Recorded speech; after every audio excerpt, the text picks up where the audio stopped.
Hello friends, this video on Force and Laws of Motion Part 6 is brought to you by examfear.com. No more fear from exam.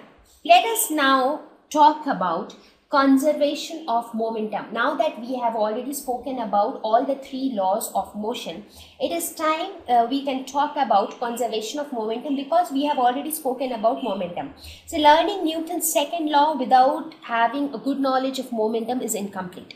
So that is why I introduced momentum before stating Newton's second law. Now that you are aware of the laws of motion, let us quickly look at the conservation of momentum. In an isolated system, the total momentum is conserved. That means the total momentum of the system will also remain the same. It can neither be created nor destroyed.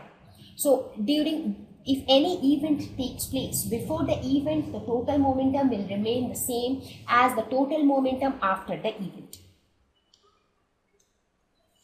So let us take an example for this conservation of momentum. Let us take the example of a spinning top. You would have seen this top which spins. Once you rotate it, it keeps spinning, right? So in this spinning top, if you notice at every point, let us suppose if I consider this point. So for this point, maybe its momentum would be mass of the top multiplied by the velocity. If the momentum in this case is along this direction, there is some point on the opposite side where the momentum will be same in magnitude but in opposite direction. So similarly, for every point of the spinning top, at every point the momentum will get cancelled by another such point on the other side. So as a result, the net momentum would be equal to 0. So the total momentum will remain conserved. If total momentum remains conserved doesn't mean that the total momentum would be 0. The total momentum will remain conserved means that even though the top is spinning from one position to another position, but for the entire system, the total momentum will always remain the same. Somewhere the momentum will be less, somewhere the momentum will be more. But overall, the total momentum will remain conserved. So let us look at another example. When a bullet is fired from a rifle, so what happens? In that case, how does the momentum remain conserved? So now let us consider the initial scenario. So let us suppose this is my initial scenario where the bullet is not yet fired. Right, so in this case, in the initial case, my momentum is equal to 0 initially. Right, now when the trigger is pulled, when you pull this trigger, what happens? The bullet gains momentum. When you pull the trigger, the bullet gains momentum and it starts moving with some velocity v. Right, now the bullet is now moving with some velocity v in this direction, but at the same time the trigger is being moved along this direction. That is, this rifle as a whole is moving along this direction. So these two again gets cancelled in this case. Therefore the total momentum in this case is also equal to 0. Because here there will be some momentum because the bullet will have some velocity v. But there will be some movement of the rifle in the opposite direction, right? So the initial kinetic energy was equal to 0. When the trigger is pulled, kinetic energy of both the gun and the bullet are positive scalars, hence don't cancel. Therefore, the total kinetic energy increase, right? Now, when I'm talking about momentum, see, initially momentum was also 0. Kinetic energy was also equal to 0 because in this case the gun is at rest, the bullet is at rest, everybody is at rest. For the entire system, momentum is 0, kinetic energy is 0. Now when you pull the trigger, what happens? Let us see once again. When you pull the trigger, you saw that the gun moved in this direction, right? So there with some velocity v dash. The bullet moved along this direction with some velocity v. Now let us suppose the bullet has some mass m, this gun has some mass m dash, right? Now in this case again, this total momentum of the bullet, that is mv, and the total momentum of the gun, that is m dash v dash, we are in opposite direction and then they will cancel out each other. Because see, v dash is very small when compared to v because velocity of the bullet is very high, but at the same time mass of the bullet is very small and mass of the gun is very high. So overall this m dash v dash will cancel out mv and therefore the total momentum in this case will also be equal to 0. But what happens to the kinetic energy here? The kinetic energy increases. So the kinetic energy in this case is not conserved, but the momentum is conserved. So you understood how the momentum is conserved. So initially also the total momentum was 0. Later also the total momentum was 0. Let us take another example of rocket propulsion. So in case of rockets also, we see that momentum is conserved. How? Let us see that. Now let us suppose that initially this is my rocket and the rocket has a mass. So mass of the rocket is capital M. Now let us suppose that the rocket just started moving. So just starts moving. So initially the rocket was at rest. Now the rocket just starts moving with some velocity v. Right? Now immediately as the rocket just started moving, after some time what will happen? Gases will get ejected continuously in the opposite direction. So now the rocket is moving along this direction. The gases are ejected along this direction. Correct? So now giving a forward push to the rocket. Now the gases which are getting emitted along this direction, these gases only give a forward push to the rocket, and that is how the rocket keeps on moving forward. Right?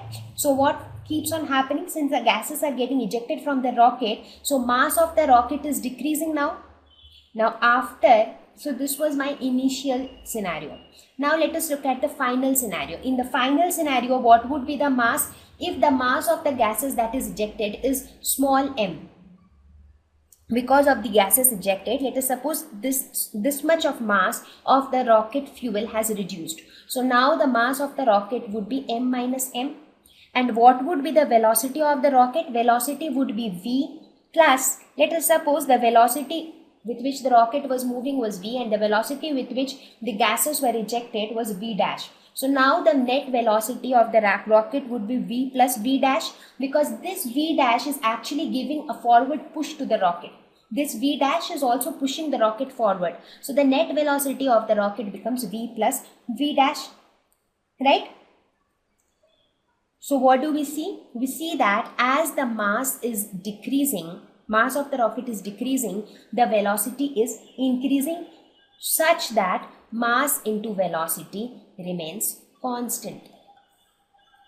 So initially, what was the momentum of the rocket? It was mass into velocity. Later, when the gases got ejected, mass kept decreasing, but at the same time velocity kept increasing, so that the product mass into velocity can still remain constant. So in this case, you can see that the total momentum is not zero, but the total momentum is conserved. Initially also it was mv, later also it was mv. Even though changes took place, even though mass kept decreasing, but to keep that mass into velocity constant, v kept increasing, right? Because if in a product of two quantities, if one quantity increases, if you decrease the other quantity, then the product will again remain the constant, right? So this is the concept of conservation of momentum. That means processes take place, changes keep taking place, but still the momentum of the system remains constant. Now let us talk about collision of two bodies. This is a very important example of conservation of momentum. I mean, discussing conservation of momentum without collision is like absolutely incomplete. Right? So now let us talk about collision. What is collision? The word collision means striking of two objects. When two objects collide, we say that a collision took place. Anyways, the literal meaning of the word collision is also, it means striking of two objects. So now let us suppose we have two objects, 1 and 2. Now let us suppose this object 1 has mass m1 and it is moving with velocity v1. Let us suppose this object 2 has mass m2, it is moving with some velocity v2. Now this 1 keeps moving along this direction, 2 keeps moving along this direction, and then what happens? They collide. So 1 and 2, they collide. And what happens on collision? After collision, there are different possibilities. which can take place. Maybe 1 and 2 will get merged together. Maybe after collision, 1 kept moving along this direction, 2 kept moving along this direction, or maybe after collision, 1 went back, 2 also went back. Maybe they collided and they bounced back, right? 1 and 2 came from 2 directions, collided, bounced back. One possibility is they came together and then they stuck together. They became one. And then again they started moving together. Another possibility is they collided with each other and then they crossed each other. That means 1 came like this, 2 came like this, they collided, 1 kept moving like this, 2 kept moving like this. So there are different scenarios, there are different things that can happen after collision, right? So this conservation of momentum says that the total momentum before collision is equal to the total momentum of the system after collision. That means whatever possibility happens. So this actually represents collision. This is actually representing collision. So it says that the total momentum before collision will be equal to the total momentum after collision. Now let us consider case 1. In the first case, now let us see what is the total momentum before collision. Let me denote that as P1, and P1 is equal to total momentum before collision. That will be momentum of 1 plus momentum of 2. Momentum of 1 is m1 v1 and momentum of 2 would be m2 v2, right? So m1 v1 plus m2 v2, but v2 is in the opposite direction, so you have to incorporate a negative sign here. Right, so this is the total momentum before collision. And what is the total momentum after collision for case 1? What is the total momentum? P2. That will be mass into velocity. So what is the mass here? Mass will be m1 plus m2 because both have merged together, m1 plus m2, and this is moving with some velocity, let us say v. Now what would be the total momentum in case 2? That means if 2 keeps moving in this direction, 1 keeps moving in this direction. So in this case, it will be m1 maybe with some velocity. Now the velocity will change after collision. So let us suppose 1 is moving with v1 dash, 2 is moving with v2 dash. So this will be m1 v1 dash plus m2 v2 dash. Similarly, in case 3, what would be the total momentum after collision? In this case also it will be m1 v1 dash plus m2 v2 dash. Please remember to put signs for velocity. For example, here both are in opposite direction, so this should have a negative sign. Similarly, in this case also this is in opposite direction, so this should have a negative sign, right? So now as per conservation of momentum, P1 should be equal to P2. That means this initial momentum should be equal to the final momentum. So this concept will become clearer to you when we solve problems. We are going to solve a lot of problems on conservation of momentum. The concept is that the initial momentum of a system will always be equal to the final momentum of the system. Right? Now, whatever process might take place in between. For example, here collision took place. In case of rocket propulsion, so many things happened. The gases started getting exhausted, the velocity kept increasing. So those were the changes. So even the changes take place, your momentum will remain conserved. The total momentum of the system will remain conserved. So with this, I will end this lesson on force and laws of motion. So I hope that I have been able to explain you what is the cause of motion, what causes motion. It is force. So when we talk of force, we should know balanced and unbalanced forces, because balanced forces are the one which do not cause any change in motion, and unbalanced forces are the one which cause a change in motion. So then we talked about the 3 laws of motion which were given by Sir Isaac Newton. So I hope I could explain you the first law, which stated that a body at rest will remain at rest and a body in uniform motion will remain in uniform motion until and unless you apply some external force on it. Then we talked about the second law, which told that force acting on a body is always equal to the product of mass of the body and the acceleration of the body. It also told that force is nothing but rate of change of momentum.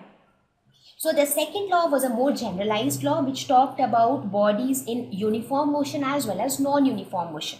Then came the third law which said that for every action there is an equal and opposite reaction. So these were the three laws of Newton. After that we also talked about momentum. What is momentum? What is a change in momentum? What is conservation of momentum? And conservation of momentum is something which holds true in most of the scenarios taking place around us. Now, on the basis of whatever we studied in this lesson, we are going to solve a number of problems so that the concepts which you learned theoretically, because so far I was concentrating more on the theoretical concepts. I was telling you stories, what Aristotle told, what Galileo told, what Newton told, things like that. Now we will try to solve problems and we will see how the theoretical concepts will actually apply to the problems. Right? Okay. Thank you. Please visit examfear.com to watch free educational videos, try free online tests, get the best quality study materials, study from the best tutors and mentors, and much more. Thank you once again.